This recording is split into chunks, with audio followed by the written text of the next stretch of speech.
हीच ती जागा आहे जिथे शाहिस्ता खानाची 4 बोटं कापली होती आपल्या राजानं. तर रामकृष्ण हरी मंडळी, स्वागत आपल्या मिनी ब्लॉग मध्ये. तर मंडळी, आज मी आलतो पुण्याला आणि आता वाजले सकाळचे 10:30 आणि ऊन एवढं कडक पडलंय काय सांगू नका. गावातल्या पेक्षा इथं लय ऊन वाटायला लागले मला. तर मंडळी, ही आहे आमच्या मामाचं पोरग आणि आज ह्याच्यासोबतच बोंबलत हिंडणार आहे मी. आणि तुम्हाला तर माहिती आहे की कुठं जायचं म्हणल्यानंतर मी तरी एका पायावर तयार असतो. आणि आता एवढं ऊन पडलंय म्हणल्यानंतर काय तर थंडगार व्हायलाच पाहिजे की. रस्त्यावर जात असताना असं तोंडात पेप्सी घालून चालू लागलो होतो मी. बघा की किती बालिशपणा आहे ती. अशा मोठमोठ्या बिल्डिंग बघत आम्ही पोहोचलो बस स्टॉपवर. आणि तुम्हाला तर माहिती आहे आपण पुण्यात असल्यामुळे इथं सारखंच बस येते. अहो, ही आपलं थोडी ना गाव आहे, तर लय मोठं शहर आहे बघा. थोड्याच वेळात बस मध्ये गर्दी व्हायला चालू झाली. कडक एंट्री झाली आपल्या डॉक्टरची.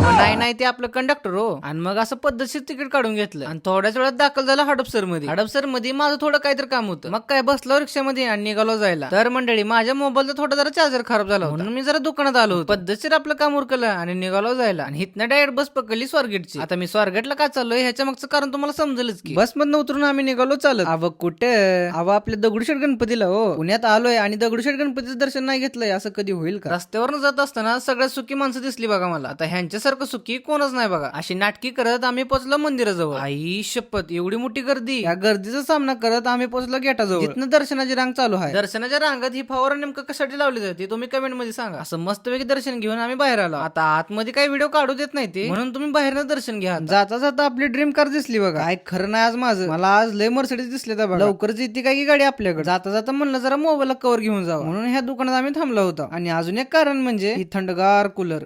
अशी नाटकी करत आम्ही पोहोचलो लाल महालाजवळ. आतमध्ये एवढं भारी होतं बघायला काय सांगू नका. तर मंडळी, हीच ती जागा आहे जिथं आपल्या महाराजांनी शाहिस्ता खानाची 4 बोटं कापली होती. तेव्हाच्या काळात मुघलांनी इथं गाढवाच नांगर फिरवून ही जमीन अपवित्र केली होती आणि आपल्या राजानं सोन्याचं नांगर फिरवून ही जमीन पवित्र केली. अजून काय पाहिजे ना आपल्या रयतेला. आऊसाहेबात दर्शन घेऊन आम्ही निघालो शनिवारवाड्याकडे. आता तिथला व्लॉग तुम्हाला पुढच्या पार्ट मध्ये कळेल. तर भेटूया मग पुढच्या पार्ट मध्ये. तोपर्यंत रामकृष्ण हरी.